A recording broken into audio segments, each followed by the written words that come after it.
Hello बच्चों, हर घर पाठशाला में आपका स्वागत है।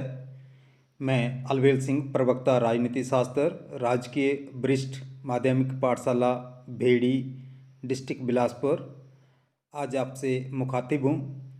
बच्चों, आज हम चर्चा करेंगे राज्य विधानमंडल के ऊपर।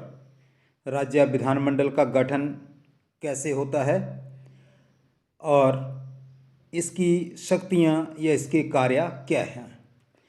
बच्चों, भारत में संघात्मक शासन व्यवस्था की स्थापना की गई है। भारत में दो स्तर पर कानून बनाने की व्यवस्था है, एक केंद्रीय स्तर पर और दूसरा राज्य स्तर पर। कौन संस्था किस कानून का निर्माण करेगी या संविधान में वर्णित 3 सूचियों संघ सूची, राज्य सूची और समवर्ती सूची में तय किया गया है। केंद्र में संसद कानून बनाती है पूरे देश के लिए और राज्य सरकारों में अर्थात राज्य में राज्य विधानमंडल कानून बनाता है। राज्य विधानमंडल में कुछ राज्यों में 2 सदन, एक विधानसभा और एक विधान परिषद होते हैं और बहुत से ऐसे राज्य हैं जहां पर एक सदन है जिसको विधानसभा कहा जाता है। बच्चों, आज हम विधानसभा के ऊपर चर्चा करेंगे। विधानसभा जनमत के प्रतिनिधियों का सदन है जिसमें सदस्य प्रत्यक्ष रूप से वयस्क मताधिकार के आधार पर एक सदस्यीय चुनाव क्षेत्रों से जनता के द्वारा चुने जाते हैं। राज्य की जनसंख्या के आधार पर सदस्यों की संख्या निश्चित की जाती है। बच्चों, आमतौर पर 75,000 व्यक्तियों पर एक प्रतिनिधि चुना जाता है। संविधान की धारा 170(1) में राज्य विधानसभाओं में कितने सदस्य हो सकते हैं इसका वर्णन किया गया है। राज्य विधानसभाओं में अधिक से अधिक 500 सदस्य और कम से कम 60 सदस्य निर्धारित किए गए हैं, लेकिन कुछ राज्यों की भौगोलिक परिस्थितियों के आधार पर या असमान जनसंख्या के वितरण के आधार के ऊपर ये संख्या कम भी है, जैसे सिक्किम, मिजोरम या गोवा। यहाँ पर 60 विधानसभाओं के सदस्यों से कम संख्या है। बच्चों, संविधान के अनुसार विधानसभा में अनुसूचित जातियों तथा जनजातियों के लिए कुछ स्थान सुरक्षित रखने की व्यवस्था की गई है। इसके अलावा बच्चों, जो विधानसभा के सदस्य बनते हैं उनके लिए संविधान में कुछ योग्यताएं निर्धारित की गई हैं। सबसे पहली योग्यता है वह भारत का नागरिक होना चाहिए। उसकी आयु कम से कम 25 वर्ष होनी चाहिए। इसके अलावा वह संघ सरकार या राज्य सरकार के किसी लाभ के पद पर आसीन ना हो और वह किसी न्यायालय के द्वारा दिवालिया घोषित ना हो या पागल घोषित ना किया गया हो। और इसके साथ ही किसी कानून के द्वारा अगर किसी व्यक्ति को अयोग्य घोषित कर दिया जाता है कि ये विधानसभा का सदस्य बनने के अयोग्य है, तो वो व्यक्ति भी ये चुनाव नहीं लड़ सकता है विधानसभा का और वह विधानसभा का सदस्य नहीं बन सकता है। बच्चों, इसके अलावा जो विधानसभा के सदस्य बनते हैं उनको कुछ विशेषाधिकार भी दिए गए हैं। जैसे जो विधानसभा का सदस्य होता है वो विधानसभा में अपने विचार पूर्ण रूप से व्यक्त कर सकता है, अर्थात सदन में कही गई किसी भी बात के ऊपर या बात को लेकर उसके ऊपर मुकदमा दायर नहीं किया जा सकता है। और साथ में जब विधानसभा का अधिवेशन चल रहा हो या चलने से 40 दिन पहले और समाप्त होने के 40 दिन बाद तक उसके ऊपर कोई दीवानी मुकदमा नहीं चलाया जा सकता है।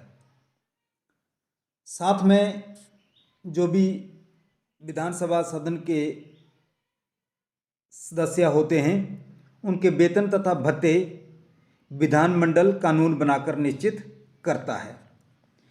बच्चों, जब विधानसभा का अधिवेशन राज्यपाल के द्वारा बुलाया जाता है तो उसमें सरकार की नीतियों का वर्णन किया जाता है। पहले अधिवेशन में यह अधिवेशन साल में 2 बार होना आवश्यक रखा गया है, परंतु 2 अधिवेशनों के बीच में 6 मास से अधिक का अंतर नहीं होना चाहिए। आवश्यकता पड़ने पर विधानसभा का अधिवेशन कभी भी बुलाया जा सकता है। बच्चों, इसके अलावा जो विधानसभा के सदस्य होते हैं वो 5 वर्ष के लिए चुने जाते हैं, अर्थात उनका कार्यकाल 5 वर्ष होता है। लेकिन राज्यपाल 5 वर्ष से पहले भी मुख्यमंत्री की सलाह पर विधानसभा को भंग कर सकता है, और अगर राज्यपाल मुख्यमंत्री की सलाह पर विधानसभा को भंग करता है तो दोबारा चुनाव होते हैं। बच्चों, जब विधानसभा के सदस्यों का चुनाव हो जाता है तो उसके बाद जब उनका पहला अधिवेशन होता है, विधानसभा का पहला अधिवेशन होता है, तो उसमें वो अपने में से एक अध्यक्ष और एक उपाध्यक्ष का चुनाव करते हैं। ज़्यादातर ये चुनाव निर्विरोध हो जाते हैं, लेकिन अगर कोई अन्य उम्मीदवार खड़ा होता है तो ये विधिवत रूप से चुनाव संपन्न करवाया जाता है। बच्चों, अब हम बात करते हैं विधानसभा की कौन कौन सी शक्तियां हैं या विधानसभा क्या क्या काम करती है। राज्य विधानसभा को बच्चों बहुत से अधिकार व शक्तियां प्रदान की गई हैं। सबसे पहले हम बात करते हैं विधायी शक्तियों की या विधायी कार्यों की। विधानसभा राज्य सूची तथा समवर्ती सूची के विषयों पर कानून बना सकती है, परंतु यदि समवर्ती सूची के किसी भी विषय पर संसद तथा विधानसभा दोनों द्वारा कानून बनाया जाए तो संसद का कानून मान्य होगा। फिर भी अगर राज्य के विधानमंडल द्वारा बनाए हुए ऐसे कानून को राष्ट्रपति की पहले स्वीकृति मिल जाती है तो उस दशा में राज्य विधानमंडल का कानून लागू होगा। राज्य विधानमंडल को समवर्ती सूची में वर्णित विषयों पर कानून बनाने के अधिकार इस शर्त पर प्राप्त हैं कि वे संसदीय विधि के प्रतिकूल नहीं हों, परंतु राज्य विधानमंडल की कानून निर्माण शक्तियां कुछ प्रतिबंधित भी हैं।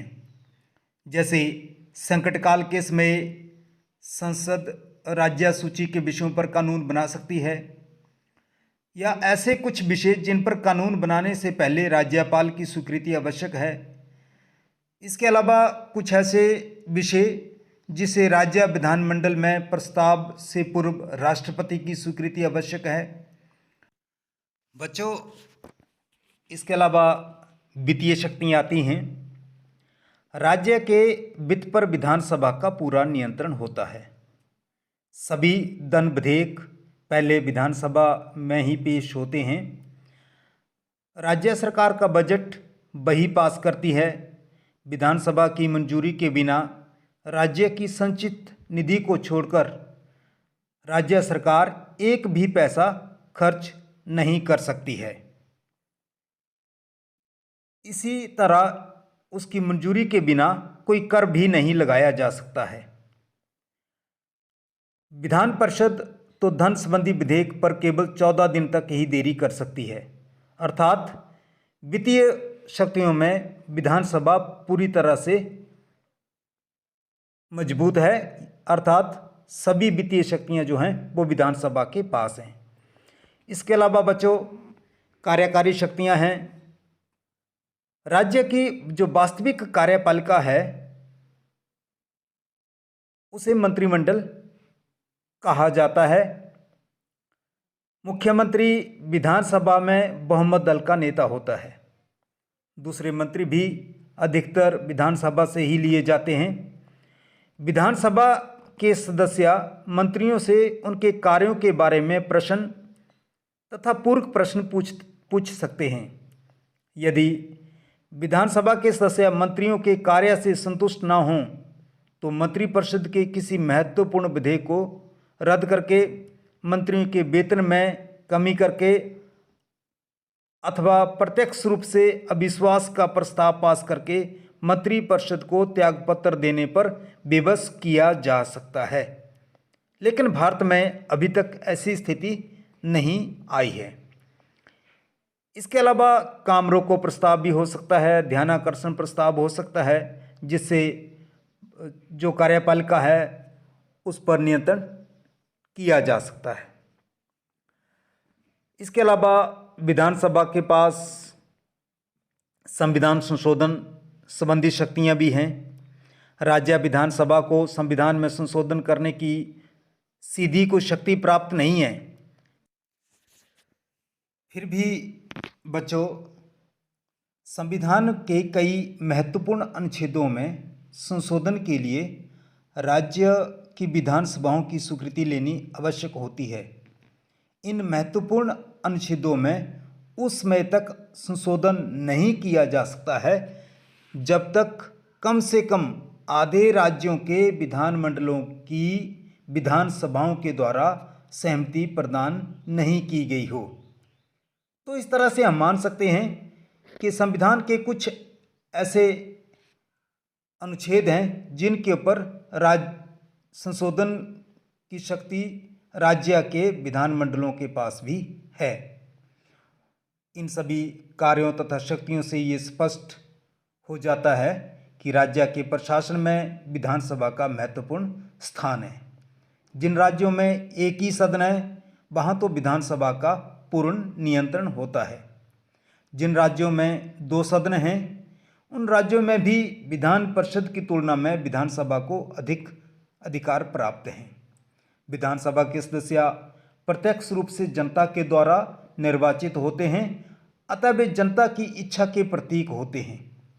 विधानसभा राज्य के प्रशासन की महत्वपूर्ण तथा प्रभावशाली संस्था है।